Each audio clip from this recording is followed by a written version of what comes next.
Hello everyone, জ্ঞানজ্যোতি coaching সেন্টারের পক্ষ থেকে তোমাদের সকলকে জানাই আরও একবার স্বাগত। আজকের ক্লাসে আলোচনার বিষয় হচ্ছে কিছু এমসিকিউসগুলো নিয়ে, অর্থাৎ তোমরা যারা বর্ধমান ইউনিভার্সিটির অধীনস্থ বিভিন্ন কলেজগুলিতে পড়াশোনা করছো, তোমাদের জন্য আজকের ক্লাসে ফার্স্ট সেমিস্টার ভিএসসি এনভায়রনমেন্টাল যে এডুকেশন রয়েছে সেখান থেকে বেশ কিছু গুরুত্বপূর্ণ এমসিকিউসগুলো নিয়ে কিন্তু আলোচনা করব। ঠিক আছে?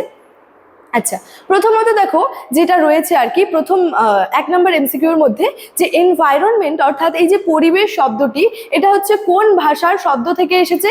সঠিক উত্তর হবে হচ্ছে ফরাসি ভাষার। ঠিক আছে, এবং এই যে এমসিকিউসগুলোর যে অ্যান্সার রয়েছে সেই অ্যান্সারের যে ব্যাখ্যাটা রয়েছে সেটা কিন্তু প্রত্যেকটা স্লাইডের কিন্তু নিচে দেওয়া রয়েছে। ঠিক আছে, এই ব্যাখ্যাগুলো তোমরা কিন্তু সেই ব্যাখ্যাগুলি একটু দেখে নেবে। ঠিক আছে, আচ্ছা নেক্সট রয়েছে দেখো যে নিচের কোনটি পরিবেশের একটি জড় বা ভৌত উপাদান? এটার সঠিক উত্তর হবে যে সূর্যালোক। ঠিক আছে, এবং এটারও ব্যাখ্যাটা কিন্তু নিচে দেওয়া রয়েছে। আচ্ছা, পরবর্তী কোশ্চেন হলো পরিবেশ শিক্ষার প্রধান লক্ষ্য কি? সঠিক উত্তর কি হবে? দেখো যে পরিবেশ সম্পর্কে সচেতনতা ও দক্ষতা বৃদ্ধি করা, এটাই কিন্তু পরিবেশ শিক্ষার যে প্রধান একটা লক্ষ্য। ঠিক আছে, নেক্সট রয়েছে বিশ্ব পরিবেশ দিবস কবে গঠিত হয়, কবে পালিত হয় আর কি? এটার সঠিক উত্তর হবে যে 5ই জুন। ঠিক আছে, 5ই জুন কিন্তু বিশ্ব পরিবেশ দিবস হিসেবে পালিত হয়। নেক্সট রয়েছে দেখো এই যে পৃথিবীর মোট যে জলভাগ রয়েছে সেই জলভাগের কত শতাংশ মানুষের ব্যবহারের উপযোগী মিষ্টি জল বা সাধু জল রয়েছে? এটার সঠিক উত্তর হবে যে প্রায় 3% এর কম। ঠিক আছে,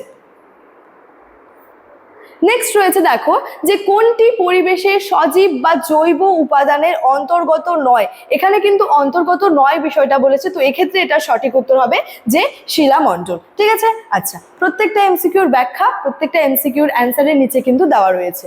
আচ্ছা, নেক্সট রয়েছে পরিবেশ বিদ্যা হলো একটি কি বলেছে যে বহুমাত্রিক বিষয়। তাহলে পরিবেশ বিদ্যাটা কি হচ্ছে? একটা বহুমাত্রিক কিন্তু বিষয়। ঠিক আছে, আচ্ছা নেক্সট রয়েছে বায়ুমণ্ডলের কোন স্তরে আবহাওয়া ও জলবায়ুগত যাবতীয় পরিবর্তন যেমন হচ্ছে মেঘ, বৃষ্টি, ঝড় দেখা যায়? এটার সঠিক উত্তর হবে ট্রোপোস্ফিয়ার। ঠিক আছে, নেক্সট রয়েছে বাস্তুতন্ত্রে যারা নিজেদের খাদ্য নিজেরা তৈরি করতে পারে তাদেরকে কি বলে? এটার সঠিক উত্তর হবে হলো যে স্বভোজী বা উৎপাদক। ঠিক আছে, আচ্ছা নেক্সট রয়েছে বায়ুমণ্ডলে নাইট্রোজেন গ্যাসের শতকরা পরিমাণ আর কি কত?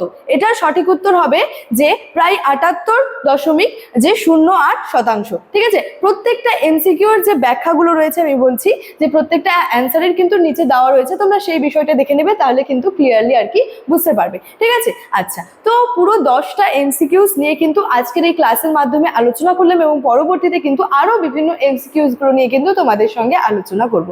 ঠিক আছে, আচ্ছা আলোচনার বিষয় শেষ করার আগে তোমাদেরকে একটা ছোট্ট ইনফরমেশন দিয়ে রাখি যে তোমরা যারা যারা ভাবছো আমাদের সঙ্গে অনলাইনে যুক্ত হবে, তারা স্ক্রিনে দুটি নাম্বার দেখতে পাচ্ছ। এই নাম্বার দুটি হলো জ্ঞানজ্যোতি কোচিং সেন্টারের অফিসিয়াল হেল্পলাইন নাম্বার, যে কোনো একটি নাম্বারে যোগাযোগ করে যুক্ত হয়ে যেতে পারো। এছাড়াও তোমাদের যে কোর্স ডিটেলস সম্পর্কে একটু বলে রাখি যে তোমরা যারা যারা আমাদের সঙ্গে যুক্ত হবে তারা যে সমস্ত সুযোগ সুবিধাগুলি পেয়ে যাচ্ছ, প্রথমত তো তোমরা প্রপার গাইডেন্স পেয়ে যাচ্ছ, পরবর্তীতে recorded classes, high quality notes এবং 100% কমন সাজেশনসগুলো কিন্তু পেয়ে যাচ্ছ। তোমাদের সেমিস্টারের জন্য যেই কোর্স ফিটা রাখা হয়েছে সেটা হলো মেজরের কোর্স ফি রয়েছে 1299 এবং মাইনরের কোর্স ফি রয়েছে 699। ঠিক আছে, তো চলো এই ছিল আজকের ক্লাস বা আলোচনার বিষয়। দেখা হচ্ছে পরবর্তী ক্লাসে। Thank you.